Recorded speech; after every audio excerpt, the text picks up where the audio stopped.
let me first of all just say thank you so much for joining us as we continue to work day and night to recover from this historic but also horrific storm. I want to thank you for keeping the nation's attention on those who are hurting in Georgia, and I certainly appreciate President Trump helping us do that as well. You know, Marty and I both had literally been all over the state on the storm path over the last several days, and I told every stop I went to that this storm spared no one. It took one of our finest and a firefighter, Leon Davis, who was an assistant chief in Blackshear, Georgia, when a tree fell on his truck responding to a call. Just a few miles from here, it took a young mother, just 27 years old, who had 1-month-old twin boys in the bed with her when a tree fell in their home up in Thompson. Just south of here in Washington County, a 7-year-old boy and a 4-year-old girl died when a tree fell on their home, trapped them inside, and their house caught on fire.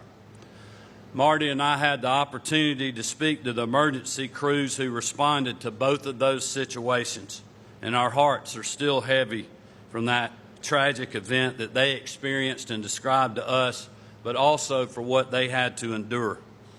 There was also a lady trapped in her car for 3 or 4 days, another trapped in her home for the same amount of time. Thankfully, they were rescued by some of our finest. But we've heard of many other horrific stories like this. And all in all, Georgians, we have lost 33 of our fellow citizens as a direct result of Hurricane Helene. But I'm here to tell you, in spite of such tragedy and heartbreak, in spite of the pain that we've seen, there are many stories of hope and perseverance. Over the course of this past week, Marty and I traveled to Valdosta and Augusta and many communities in between. We spent time with linemen from all over the country who came to Georgia to help those in need and get their power back on. We prayed with grieving people and had the honor of shaking hands of those who have worked without sleep, hardly taking any breaks, and without slowing down to get those trapped in homes free. They were feeding those without food and getting housing for those that no longer had a home. In Glasscock County, just up the road, we spent time with the sheriff and his family, all of whom were working around the clock. In Johnson County, not far from here, there's a small church that's serving as a miracle for their community. That congregation did not even exist a few months ago, but this past week they were feeding 400 to 600 people a day. In Sandersville, a pastor prayed for us and commented on the beautiful message on Marty's shirt that she wore for several days in Valdosta, when we were in Valdosta, in red letters that spelled out simply pray. That's a message we all need right now. And I ask that all of you join our family in continuing to pray for those devastated by Hurricane Helene. On Tuesday night, we met linemen in a small Mexican restaurant who came from literally hundreds and hundreds of miles away, from New Jersey, Massachusetts, Chicago, and other places. I joked with the guy from Massachusetts, we normally don't let y'all come down here to Georgia. But I told him how much we were glad to have him, and we appreciated the work that they were doing. The next morning, we tried to go see a bunch of linemen that were having breakfast at one of the tent cities they had set up at a staging site that had over 500 trucks and over 1,000 people. We got out of the car at 6:30 a.m. before the sun was even up, and most of these hard-working people had already eaten breakfast and were walking out to go crank their truck to start working to get people's power back up whom they've never met. Those same linemen were going to keep working well into the night. That is the kind of response that we have seen after this crisis from Georgians and from people far beyond in this state. Resilience and hope have been on full display everywhere we've gone, including right here in Columbia County. We're grateful for those incredible people all over this state, but we're also mindful that every moment of every day since this storm passed, of the loss of life and the devastation that it brought. We knew it was going to be bad, which is why we prepared early, just like they did here in Columbia County. I declared a state of emergency 2 days ahead of the storm.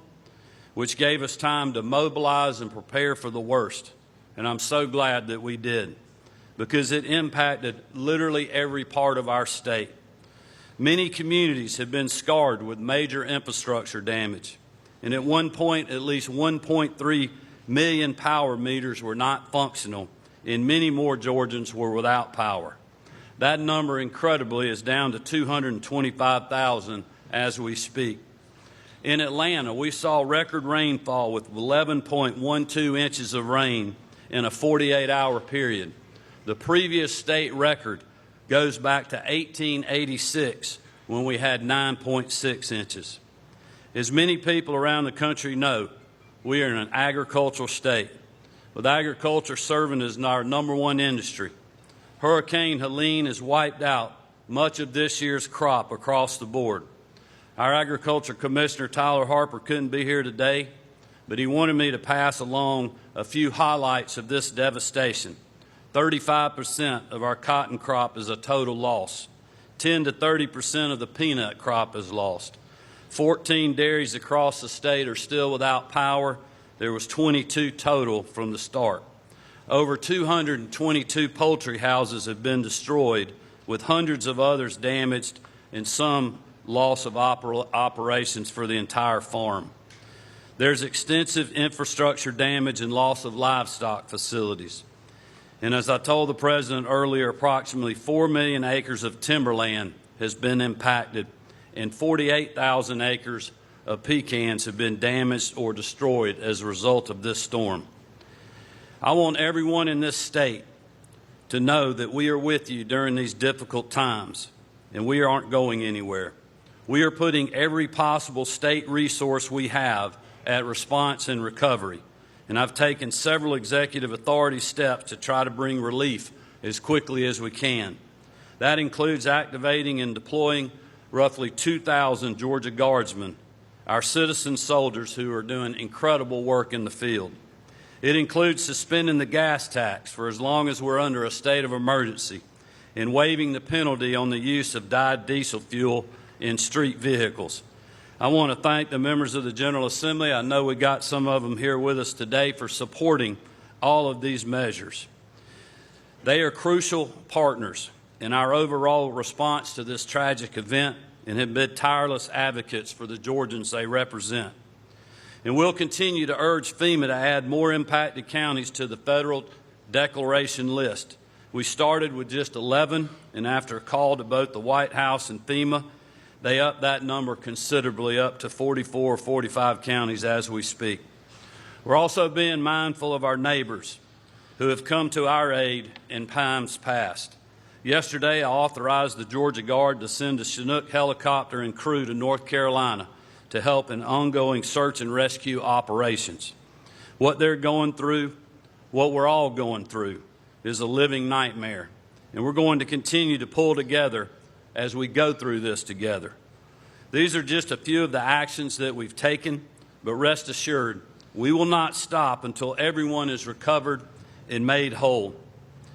Someone sent me a Bible verse earlier today, and I've been thinking a lot about this. It's Galatians 6:9, and it reads, "And let us not grow weary of doing good, for in due season we will reap if we do not give up."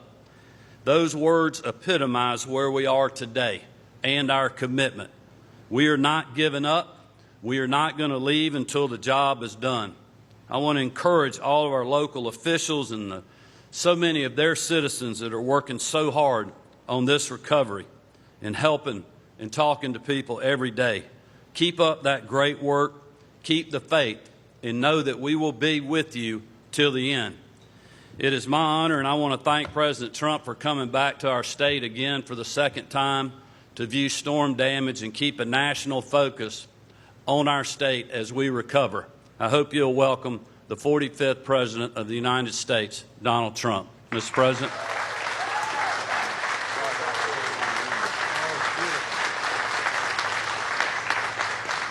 Well, Brian, thank you very much. Your governor's doing a fantastic job, I will tell you that, and we're all with him and with everybody. We've just met a group of really wonderful patriots that are working very hard. They've done it before, but they told me they've never seen one like this, Brian. This is the worst they've seen, and some of them are looking back 25 years. That's a lot, but I want to thank the governor and everybody for having put out to the extent that they've had to, and it's really incredible. Some of the people that we met just now, Congressman Rick Allen, terrific person, Speaker of the Georgia House, John Burns, who's here, former Congressman Doug Collins. Where's Doug Collins? Is he around here? Doug Collins. What a nice guy he is. Oh, Doug, I haven't seen you in so long. You haven't changed. You look good. You look better, actually, if you want to. State Senator Max Burns, who's here, and District Attorney Barbie Christine.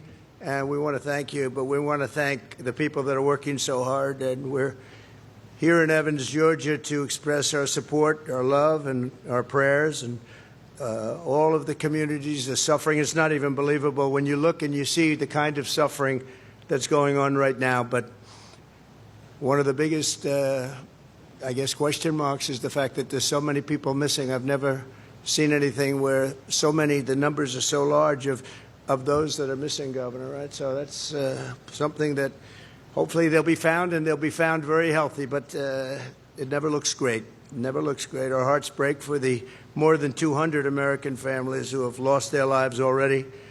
Officially 200, and that number, unfortunately, is going to be going up. It's one of the deadliest storms in American history.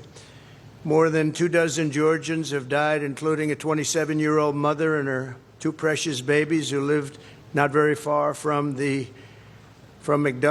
County. And father, a lot of people knew these people. They're great. As father and grandfather, I know that such sudden and tragic loss must be almost unbearable. Don't know how you can even take it.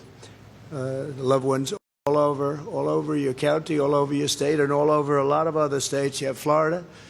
Think of it. You have Virginia. You have South Carolina, you have Alabama, North Carolina maybe hit the worst. North Carolina is so bad. I want to thank Elon Musk, by the way, for his quick action with Starlink. He supplied a lot of equipment to the governor, to Georgia, and to North Carolina in particular, and he acted very, very quickly. They needed communication. There was no communication. The poles are down. The wires are down.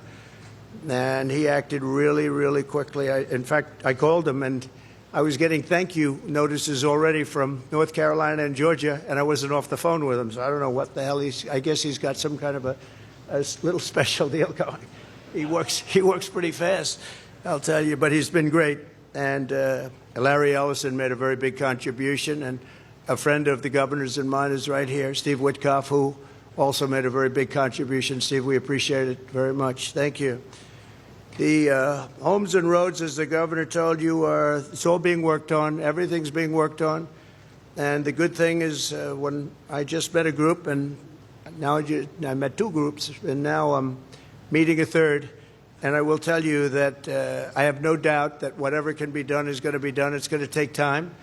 It's going to take a lot of effort, and it's a very heartbreaking situation. We're going to go to North Carolina now, and we're going to see some of our friends in North Carolina, some very good friends, and they have just been totally devastated. They've never seen anything like this. But I want to thank everybody for being here, and we have a big election coming up, and if I'm involved, I told the governor, if I'm involved, they're going to get the best treatment. They're going to get treatment like we did in the past. We had a big, the farmers got hit very hard, and I guess they got hit just as hard, or maybe, is this worse, or is this of equal? Probably worse. Probably worse. That was a bad one. But we worked 2 or 3 times together in big storms, but I don't think we've seen anything like this. But we got it taken care of in record time, and we will be very open and very committed to this state, because it's a great state and you have great leadership, and the governor, again, is doing a fantastic job. So thank everybody very much for being here. I appreciate it, and we may see you later, we may not, but we will be back, and whenever the governor needs us, we will be here. And thank you over there. That's a nice group of people. Thank you very much. Appreciate it. Thank you. Thank you, everybody.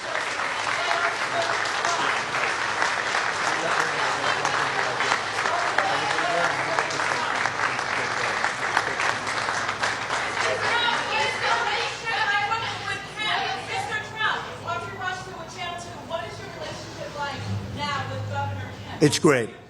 No, no, no. It's great. No, we work together. We've always worked together very well. Really well. It's top. Yes? Yeah, of course they are. It's been a terrible response from the White House. They're missing $1 billion that was used for another purpose, and nobody's seen anything like that. No, from that standpoint, it's been terrible. Say it? I'm not thinking about voters right now. I'm thinking about lives. And to be honest, it's much bigger than anything else. But we're thinking about lives, a lot of lives lost, a lot of people missing. And that's what I'd be focused on right now.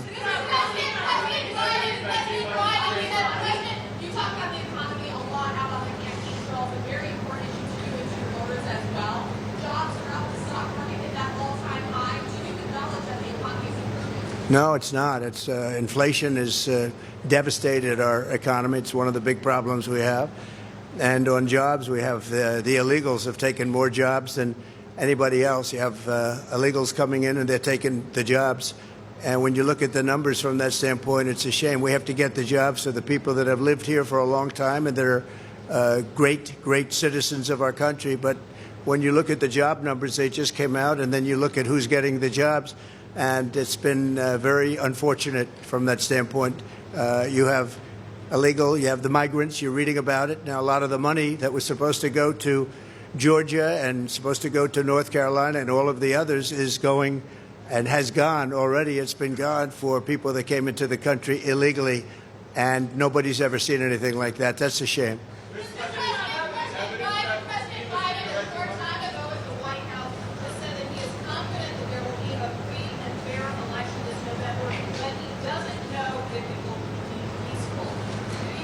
I don't know anything about what he said. I only can hope that it's going to be free and fair, and I think in this state it will be, and I hope in every state it will be, and I think we're going to do very well, but right now we're focused on this. We're not focused on the election.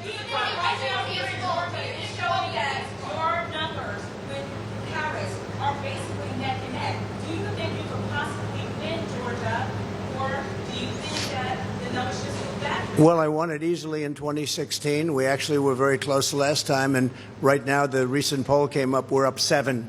So I think we're pretty far up, and we seem to be going up, and she seems to be going down, so I hope we're going to keep it that way. Ladies and gentlemen, thank you very much. I appreciate it. Thank you. Thank you.